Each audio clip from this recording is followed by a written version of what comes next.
Il se trouve que là, on n'est pas très loin des Jeux Olympiques et Paralympiques. Les Jeux Paralympiques ont été un moment important pour mesurer la part que la tech a prise dans l'accompagnement de certains handicaps. Il y a un accompagnement qui est sur des objets, des éléments physiques tangibles. Et il y a aussi la place de la tech qui va aider selon les handicaps. Et donc, on a eu la chance à Paris de pouvoir assister à ça. Bienvenue dans le monde de la cyber. Je m'appelle Leslie Fornero et je travaille dans la cybersécurité. Avec ce podcast, je vous emmène à la découverte de ce monde à la fois merveilleux et terrifiant.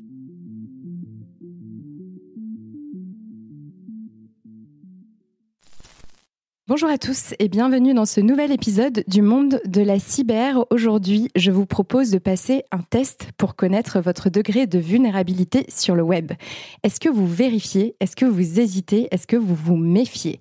Pour naviguer en toute sécurité, il faut redoubler de vigilance et même si nous sommes tous vulnérables face aux risques cyber, certaines personnes le sont plus que d'autres. Vous arrive-t-il de vous faire du souci pour vos parents, vos grands-parents ou vos enfants à propos de leur usage du numérique? Pourquoi sont-ils plus vulnérables que d'autres lorsqu'ils naviguent sur Internet? Quelles sont les mesures que l'on pourrait mettre en place pour les protéger et leur simplifier la vie? Pour répondre à mes questions, j'ai le plaisir d'accueillir Vincent de Créancourt. Bonjour Vincent. Bonjour. Merci d'avoir accepté de venir parler de la cyberprotection des populations vulnérables au micro du podcast. Mais avant de nous lancer dans le vif du sujet, la tradition veut sur le podcast que je te demande de te présenter. Donc qui es-tu, Vincent de Créancourt? Est-ce que tu peux nous en dire un peu plus sur ton parcours et la manière dont tu t'es intéressé au sujet de cybersécurité? Bien sûr, merci beaucoup déjà Leslie de ton accueil. Très content d'être là aujourd'hui avec toi pour évoquer un sujet qui est important, qui est de plus en plus. Alors moi je suis aujourd'hui investisseur dans la cybersécurité, mais j'ai un parcours qui vient de plus loin, et qui vient pas forcément d'ailleurs de ce secteur-là. J'ai fait mes études, alors toi tu es très jeune, mais moi j'ai fait mes études à un moment où on n'avait pas Internet, ou à peine, pour nous accompagner dans nos études. Je me souviens que j'ai découvert les emails avec Caramel de la fin des années 90, que j'ai commencé à utiliser Internet de manière quotidienne assez tard. C'était un peu la même période où les portables sont arrivés, donc on a vécu un peu une autre vie, un autre monde. J'ai commencé ma carrière dans la fonction publique.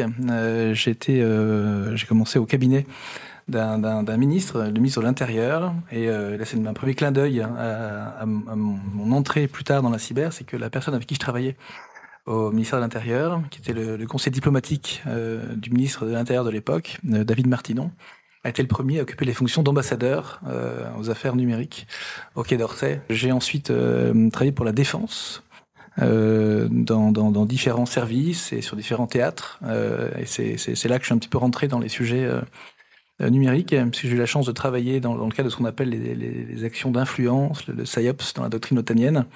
Et donc j'ai fait partie de ceux qui ont conçu les premières opérations numériques, donc pour les armées françaises et pour l'OTAN sur différents théâtres, avec une accélération notoire au Sahel, voilà, où j'ai été engagé à plusieurs reprises. Après l'intérieur de la défense, je travaillais au Quai d'Orsay. Il se trouve que j'ai été blessé en opération en 2012. Et donc il a fallu que je repense un peu la suite de ma carrière. J'étais détaché par l'état-major de la marine au Quai d'Orsay. Et donc j'ai fait partie de la direction de la DCSD, qui est la seule direction du Quai d'Orsay, qui est dirigée par un officier général. Donc la direction de la coopération de sécurité et de défense est en charge d'animer le réseau des coopérants, des experts techniques internationaux que la France envoie donc dans les pays partenaires de la France, 130 pays, pour les accompagner dans la formation, dans la montée en puissance de leurs forces, de leur services de sécurité. Et donc j'avais créé une structure qui s'appelle la section liaison entreprise, qui a rassemblé à son pic 550 entreprises de toute taille, donc des PME à des plus grosses entreprises comme Thales. Et j'ai assez travaillé avec Thales pour que Thales ait la gentillesse de me proposer un poste. Donc je suis devenu directeur des relations internationales du groupe Thales. J'ai ensuite quitté Thales pour rejoindre le groupe chinois Huawei, où je m'occupais de cybersécurité. J'ai pu mesurer la puissance d'un groupe qui investissait à l'époque près de 19% de son chiffre d'affaires dans la R&D. Donc on est très très loin des standards français, y compris si j'ai un groupe comme Thales qui est plutôt un des meilleurs investisseurs dans ces secteurs. Et donc j'ai rejoint Huawei. J'ai quitté ensuite Huawei pour rejoindre le giron diplomatique, mais dans une sphère un peu particulière. J'ai rejoint une organisation qui s'appelle le Cyber Peace Institute, donc l'Institut pour la paix numérique, qui est une sorte de structure hybride entre l'ONG et l'organisation internationale.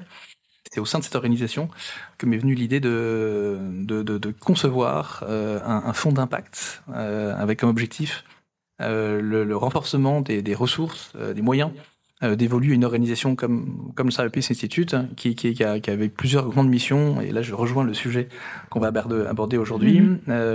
C'est une organisation dont la mission principale est de cyberprotéger les populations vulnérables avec un focus sur 3 types de populations qui sont des populations vulnérables par définition, à la fois parce qu'elles le sont et parce qu'elles sont ciblées comme telles. Le monde de la santé, le monde humanitaire et les pays en guerre. Donc il y a eu une application très forte du Cyber Peace Institute en Ukraine notamment, avec une plateforme dédiée qui est encore consultable en ligne et qui permet de recenser les attaques qui ont été lancées, de les analyser, de les tracer et d'essayer donc de sensibiliser les gouvernements, les grands acteurs économiques, mais aussi les populations, au danger que ça représente. L'Ukraine a été un moment aussi où on a basculé un petit peu dans une nouvelle ère, l'ère du cyberconflit.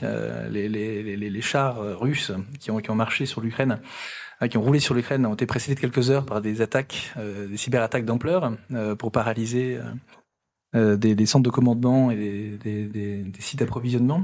Donc c'était un élément absolument décisif et on mesure tous les jours, alors dans le cas du conflit russo-ukrainien, mais aussi conflit au Moyen-Orient, que c'est une dimension qui est devenue essentielle et donc qui contribue à fragiliser aussi les populations de ces États. Donc je suis directeur général de Cibica et dans le même temps, j'ai eu la chance d'être désigné à la présidence du conseil de surveillance d'un autre fonds, le Corporate Fund du géant industriel FN Browning, anciennement FN Herstal, donc un gros acteur de l'économie de la défense à l'échelle européenne et que j'ai rejoint donc il y a quelques mois. Voilà, donc j'essaie aujourd'hui de porter l'activité de ces 2 fonds, Phoenix Venture aux côtés de Thibaut Claes, qui est le managing partner de ce fonds, et donc Cibica, avec donc Tristan Lagarrigue et toute une équipe très chevronnée, avec qui je suis très très fier de travailler. Et juste simplement pour parler un petit peu de lien avec notre sujet, on a gardé une dimension impact très forte chez Cibica, en s'engageant à reverser un pourcentage des investissements consentis dans Cibica à une sélection d'organisations. Donc le Cyber Peace Institute, pour commencer, dont je suis resté proche et que je souhaite soutenir à mon niveau, à ma façon aujourd'hui. Une autre organisation qui s'appelle Hack for Values, qui dispose d'une armée d'hackers éthiques pour faire le bien et mobiliser des experts pour conduire de bonnes actions. Et puis une organisation comme e-enfance, dont vous avez peut-être entendu parler, voilà, qu'on souhaite soutenir aussi et qui travaille sur le sujet de cyberharcèlement des enfants avec 200 000 incidents enregistrés chaque année, donc un travail assez remarquable. Et donc voilà. là, ce sont les organisations que vous soutenez, et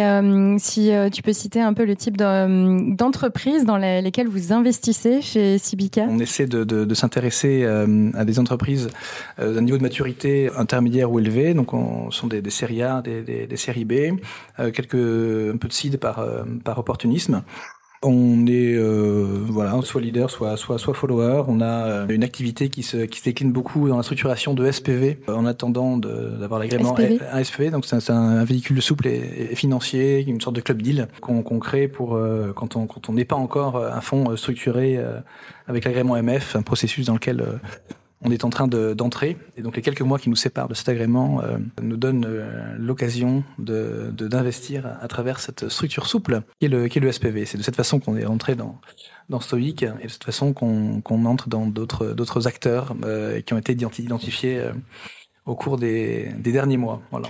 Et comment vous sélectionnez les entreprises dans lesquelles vous investissez ? Est-ce qu'il y a un point qui se dégage, qui est celui qui vous intéresse particulièrement, justement, en tant que fonds d'investissement à impact ? C'est très important pour nous d'accompagner des acteurs qui ont qui ont la volonté d'améliorer la société numérique, d'améliorer l'écosystème dans lequel ils évoluent, et qui apportent des solutions nouvelles, des solutions efficaces, capables vraiment de protéger les populations, de protéger les individus. Donc on est très sensible à cet argument-là. Donc on va revenir à notre sujet, le numérique et la cyberprotection donc chez les populations vulnérables.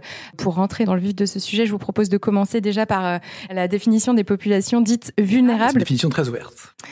J'imagine. Je pense que c'est pas la même dans les populations vulnérables dans le monde réel et celle dans le monde du numérique. J'aimerais bien qu'on parte de la définition qui est donnée par le Comité consultatif national d'éthique, qui est celle pour le monde réel, je suppose. Donc, je vais vous la lire. Donc, les populations vulnérables sont les personnes qui s'expriment peu ou pas, dont on parle peu ou pas, et qui, souvent, ne peuvent se défendre elles-mêmes. On les appelle, entre guillemets, les sans-voix, les invisibles. Entre parenthèses, donc pour exemple, des populations précaires dont les migrants, les personnes âgées présentant des troubles cognitifs, les personnes handicapées, les personnes en fin de vie, les jeunes vulnérables, les majeurs protégés, etc. Alors, quelle est ta réaction, Vincent, toi, face à cette définition ? Est-ce qu'elle est adaptée aux populations vulnérables dans le monde du numérique ? Alors d'abord, je dois dire que c'est une bonne définition et qu'elle est précise, mais qu'elle s'applique effectivement au monde physique. Parce que par définition, les populations vulnérables sur le cyberespace sont des populations qui ont accès au cyberespace, et donc qui sont susceptibles d'être menacées dans leur vie numérique. Donc tu citais l'exemple des migrants, tu citais l'exemple de populations fragiles qui n'ont pas forcément accès au numérique. Et donc elles ne sont pas directement considérées comme des populations à protéger. J'introduis une nuance quand même en disant que alors, il se trouve que j'avais participé aux travaux de l'UNITAR, qui est l'Institut des Nations Unies pour la formation et la recherche, tout début de ma vie professionnelle, et qui avait défini à l'époque ce qu'on appelle l'accès aux services essentiels. Et c'est une organisation qui, avec d'autres organisations des Nations Unies, travailler à faire en sorte que les grosses villes du monde aient accès aux services essentiels. Et aujourd'hui, une réflexion pour considérer que l'accès au numérique fait partie, ou doit faire partie, des services essentiels, à côté de la gestion de l'eau, de l'assainissement, de l'accès au transport, enfin voilà, la liste. Parce qu'aujourd'hui, le numérique permet de gérer son administratif, sa santé, ses finances, qui sont des services essentiels. Exactement. Aujourd'hui, on mesure tous les jours qu'on ne peut plus faire sans, et donc une partie des populations vulnérables, pour rebondir sur ta définition, est aussi ceux qui effectivement n'ont pas accès aux facilités qu'offre le numérique. Alors, il y a beaucoup d'acteurs, notamment dans l'administration, qui déploient des solutions pour rendre plus facile, plus accessible l'accès au numérique. Donc là, on parle des personnes qui ont un accès limité ou pas accès au numérique, qui sont déjà vulnérables en fait à partir du moment où il y a une difficulté d'accès. Est-ce qu'on peut parler de fracture du numérique, et est-ce cette fracture du numérique, elle s'apparente le fait de ne pas savoir comment utiliser l'informatique ou de ne pas avoir accès? Est-ce que c'est aujourd'hui un nouveau type d'analphabétisme qu'on rencontre dans nos sociétés, selon toi? C'est une question ambiguë à laquelle la réponse est ambivalente, mais c'est évidemment une limite, parce qu'une partie de l'éducation aujourd'hui passe par les écrans, mais on mesure aussi la limite que constitue le trop-plein d'usage des écrans. Il se trouve que j'ai deux amis qui ont monté une association qui s'appelle Lève les yeux, qui travaille justement sur ce sujet-là, et qui considère que l'éducation doit passer par que les écrans n'ont pas le monopole de l'éducation. Donc c'est à la fois une fracture pour ceux qui n'y ont pas accès, et à la fois une limite pour ceux qui l'utilisent trop. Je voudrais quand même revenir sur les trois types de populations du monde de la santé, de l'humanité et des pays en guerre. Est-ce que tu peux en reparler, me présenter un petit peu ce que tu entends pour chacune de ces catégories et pourquoi on les considère particulièrement vulnérables face aux risques cyber ? La santé est un secteur qui est très concerné. En France, sont plus de 400 structures de secteur santé et médico-social qui ont déclaré au moins un incident de sécurité au CERT Santé. Là, je parle de données consolidées 2022, ce qui représentait à l'époque une augmentation de 33% par rapport à l'année 2021, et les chiffres continuent de grimper. C'est un sujet auquel s'est intéressé, j'en ai parlé tout à l'heure, le Cyber Peace Institute, qui a produit des analyses sur le sujet qui permettent de mettre en lumière les conséquences assez lourdes sur le soin apporté aux patients, puisque les conséquences se mesurent de différentes façons, et notamment en minutes perdues au moment de l'accueil d'un patient. Une minute qui peut faire la différence entre un patient qu'on sauve et un patient qui meurt. Donc ce sont des conséquences extrêmement lourdes. On peut aussi s'interroger sur le caractère immoral de l'attaque au service de la santé. On peut se demander pourquoi la santé est une cible. Alors elle l'est. Mais oui, surtout que les hôpitaux publics, ils ne peuvent pas payer de rançon. Alors non, mais les hackers qui vont s'intéresser à ces hôpitaux vont estimer que parce qu'ils sont des hôpitaux publics, l'État pourra éventuellement subvenir, voilà. Oui. Alors à ces difficultés, l'une des raisons principales de l'attaque, il y a de grosses raisons. Là, une raison qui est de frapper l'opinion publique dans le cadre d'activistes politiques. Oui, parce qu'on fait beaucoup de marketing quand on est un cybercriminel aussi. Oui, c'est vrai. On se vante beaucoup, et la réputation d'un cyberhacker tient effectivement au coût qu'ils ont pu réaliser. Oui. Et l'autre raison aussi qui explique les attaques contre le secteur de la santé, c'est l'exploitation des données. Des données. Parce qu'elles ont de la valeur, ces données, en fait. Elles ont beaucoup de valeur. Elles ont une valeur marchande. Donc elles se vendent, comme se vendent d'ailleurs beaucoup de données récupérées, volées par les cyberattaquants. Elles se vendent donc sur le dark. Elles se vendent sur le Amazon des hackers, ça s'appelle le dark web. Et qui les achète et qu'est-ce qu'ils en font, alors, les autres hackers qui vont acheter ces données? Alors, il y a beaucoup d'utilisations très différentes et qui sont toutes aussi peu recommandables les unes que les autres. Il peut y avoir des données personnelles qui sont récupérées pour construire justement un personnage, un avatar qui va faire des emprunts ou qui... Donc, créer une identité ou voler une identité, si on a vraiment toutes les informations. C'est ça, ou alors s'appuyer sur la fragilité d'un patient pour le faire chanter ou pour l'approcher en exploitant la fragilité morale, physique. Puis là, on parle de personnes malades souvent en plus, donc d'autant plus vulnérables, oui. Exactement. Donc ça, c'est c'est un des motifs principaux. Ouais. Pour donner aussi un autre exemple d'une attaque qui est intervenue dans ce secteur, le cas d'une clinique psychiatrique dans un pays scandinave, une cyberattaque qui a visé qui est passée par le vol d'échanges de conversations, c'était pas ça, entre le psychiatre et ses patients. Voilà, dans des comptes rendus et donc des personnalités politiques, des personnalités du monde économique ont été touchées, et ça a eu des conséquences terribles sur la réputation de certains d'entre eux. Dans le monde de la santé, donc là, dans ce que tu es en train de me dire, c'est-à-dire que tout le monde est concerné. Parce on va tous chez le médecin, on a tous des données de santé. Qu'est-ce qu'on peut faire aujourd'hui pour mieux protéger nos données de santé? Est-ce qu'il y a des mesures qui sont conseillées ou mises en place? Alors oui, il y a beaucoup de mesures, mais les mesures les plus évidentes à prendre sont des mesures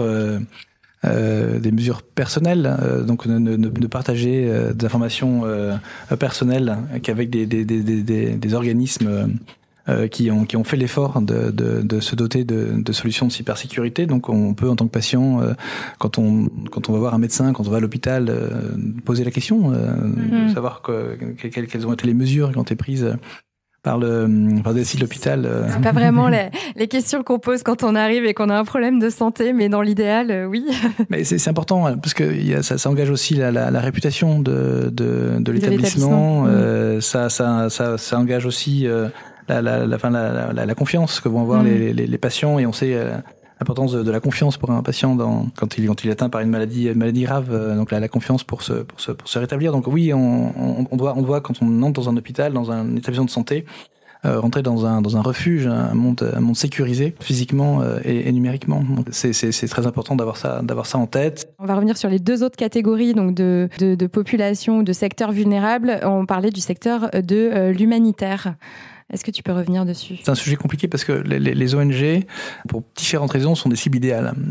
D'abord parce qu'elles interviennent dans des pays vulnérables. Elles viennent pallier des difficultés rencontrées par les populations. On en parlait tout à l'heure, un accès aux services essentiels, l'accès à l'eau, l'accès à la nourriture. Et donc, quand une ONG intervient et se fait attaquer, les conséquences sont très très lourdes puisque les personnes qui bénéficient de leur soutien sont les conséquences indirectes de ces cyberattaques. Et on peut imaginer que ces ONG, dans le cadre de conflits opposant de pays, opposant de régions, elles entrent dans le cadre d'une guerre, d'un conflit de nature plus idéologique, politique, qui en fait donc des dommages collatéraux, mais aux conséquences encore une fois extrêmement lourdes. L'autre élément qui fait que l'ONG est un acteur vulnérable, c'est le fait qu'il dispose de moyens qui ne sont pas illimités, même de moins en moins. On assiste depuis quelques années à une chute des donations, chute des moyens dévolus aux ONG, et qui est un problème en soi. Et donc vous vous doutez que quand le budget d'une ONG baisse, c'est pas forcément à la dimension numérique, à la cybersécurité de l'ONG que ce budget réduit va être consacré. Donc on a des ONG qui sont moins bien sensibilisés. Les moyens protégés, qui n'ont pas les moyens de se protéger, qui n'ont pas les moyens non plus d'engager quelqu'un qui va s'occuper de ça à plein temps. Et donc c'est pour eux, c'est pour ces ONG, pour elles que le Cyber Peace Institute, entre autres ONG, intervient. Et peut-être parler d'ailleurs de ce que fait cette ONG, de ce que fait le Cyber Peace Institute pour ces ONG. Ils ont développé une plateforme qui s'appelle Cyber Peace Builders, une plateforme qui met en relation des ONG qui subissent des cyberattaques avec des experts en cybersécurité, issus de grands groupes, de groupes intermédiaires, et qui vont mettre à disposition des volontaires, qui vont donner quelques heures, quelques jours, chaque année pour participer aux opérations organisées sur cette plateforme Cyber Peace Builders, qui vont essayer d'apporter un soutien au plus grand nombre possible d'ONG. Donc sont plusieurs centaines d'ONG aujourd'hui qui bénéficient chaque jour de ce soutien, et c'est absolument nécessaire.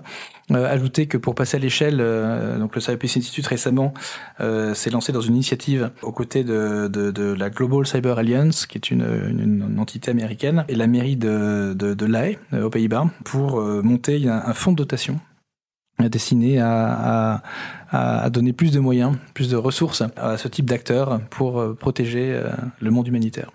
Évidemment, aujourd'hui, le numérique est devenu un champ de bataille, j'ai envie de dire plutôt, un champ de bataille. Est-ce que tu peux nous en parler aussi un peu plus, et pourquoi c'est ce troisième critère qui a été retenu pour définir, j'ai pas envie de dire population vulnérable, mais sphère vulnérable, plus vulnérable que d'autres dans la cyber? Mais parce que les conflits aujourd'hui sont de plus en plus numériques. C'est un peu le corollaire de ce que j'évoquais sur la population humanitaire. C'est-à-dire que on a une population qui est déjà confrontée à de nombreuses difficultés, et à laquelle se surajoute la dimension cyber, et qui évidemment démultiplie les difficultés auxquelles sont confrontées ces populations. Et donc là aujourd'hui, on assiste à une démultiplication des théâtres de guerre, et avec pour chacun des caractéristiques spécifiques, particulières. On se doute que la dimension cyber du conflit au Moyen-Orient n'est pas celle qu'on connaît entre la Russie et l'Ukraine, avec une asymétrie aussi des moyens des deux côtés. Entre la Russie et l'Ukraine, vous avez un acteur qui a été pendant très longtemps le producteur principal de cyberattaques face à l'Ukraine, dont les cyber experts ont été aussi formés par l'administration russe. On a du côté israélien un pays qui est probablement le mieux équipé en matière de cybersécurité, face à une région du monde qui n'est pas aussi avancée. Oui. J'ai envie de parler de ce qui peut être mis en place par le monde de la tech pour aider ces populations vulnérables, pas seulement protéger ces personnes par rapport à leur usage du numérique, mais aussi les aider dans leur vie quotidienne. Par exemple, on voit des startups pour tous les sujets aujourd'hui. C'est mon impression, mais je veux bien ton savoir et ta connaissance là-dessus. Est-ce qu'on a aussi des startups qui se créent justement pour améliorer la vie des personnes qui vivent dans des EHPAD, par exemple? Moi, j'ai l'impression qu'il n'y a pas beaucoup d'acteurs privés de la tech qui s'intéressent à ces sujets-là. Et c'est plus l'État, du coup, qui se retrouve à gérer ces problématiques. Est-ce qu'on n'aurait pas besoin de plus d'acteurs de la tech pour les problèmes de société des populations vulnérables. Alors si, tu as raison. Il se trouve que là, on n'est pas très loin des Jeux Olympiques et Paralympiques. Les Jeux Paralympiques ont été un moment important pour mesurer la part que la tech a prise dans l'accompagnement de certains handicaps. Il y a un accompagnement qui est sur des objets, des éléments physiques tangibles, et il y a aussi la place de la tech qui va aider selon les handicaps. Et donc on a eu la chance à Paris de pouvoir assister à ça. Les EHPAD, c'est un univers qui est assez particulier, qui a été confronté à des enjeux de réputation au cours des dernières années. Je vais pas revenir dessus. Je pense que la tech peut aider en étant un complément, un assistant au personnel de santé qui les accompagne. On peut imaginer des assistants numériques qui vont identifier les choix, les souhaits du patient et essayer d'améliorer la vie de tous les jours. Je ne sais pas imaginer. Du patient et des soignants aussi. Moi, je trouve qu'on pense beaucoup moins à disrupter la vie des EHPAD ou la vie des crèches que disrupter la vie courante de la population active, en fait. C'est un petit peu ça, je me dis, dans la tech, si on n'est pas confronté à un problème soi-même, et c'est souvent de là que les idées arrivent, c'est parce qu'on a identifié un problème auquel on est confronté, et du coup, on va trouver une solution qui va régler le problème. Mais j'ai l'impression que tant qu'on n'a pas mis les pieds à certains endroits, il y aura beaucoup moins d'initiatives qui seront réalisées à ces sujets. C'est un très beau sujet. J'ai quelques exemples en tête de solutions tech qui ont amélioré, en tout cas, la vitesse de traitement d'un patient. Je pense à une solution de scanner qui, en une quarantaine de secondes, va proposer une identification des anomalies du corps humain. Donc 40 secondes versus une radio, une deuxième, un IRM et puis un diagnostic un peu hasardeux, ça peut faire la différence. Et donc je pense que, alors ce sont des matériels qui évidemment aujourd'hui coûtent cher, mais avec le temps, entrant dans une production industrielle, les choses seront un peu différentes. Mais donc il y a quand même des moyens d'accélérer déjà le diagnostic, d'accélérer aussi l'information relative aux soins. On a vu que la télémédecine était devenue un enjeu important, non seulement pour permettre à des personnes âgées qui ont du mal à se déplacer d'avoir accès à un médecin, mais aussi pour les personnes isolées. On pense en campagne, en France, des populations. Et pour les déserts médicaux. Voilà, exactement. Donc ça, il y a beaucoup de beaux exemples de télémédecine qui sont dont il faut parler. Donc puis j'imagine qu'il y a énormément de choses. Alors mais c'est évidemment un axe d'amélioration. Merci beaucoup, Vincent de Créancourt. C'était le mot de la fin. Merci d'être venu nous parler de cybersécurité, donc sous cet angle assez nouveau pour le podcast. Et puis, à mes auditeurs, je vous dis, comme d'habitude, à très vite pour un prochain épisode dans le monde de la cyber. Merci à tous d'avoir suivi cet épisode du monde de la cyber. Si vous êtes arrivés jusqu'ici, c'est que vous commencez à bien accrocher à ce podcast. Alors si vous voulez découvrir les coulisses et être au courant de toutes les actus, je vous donne rendez-vous sur notre compte Instagram, le monde de la cyber.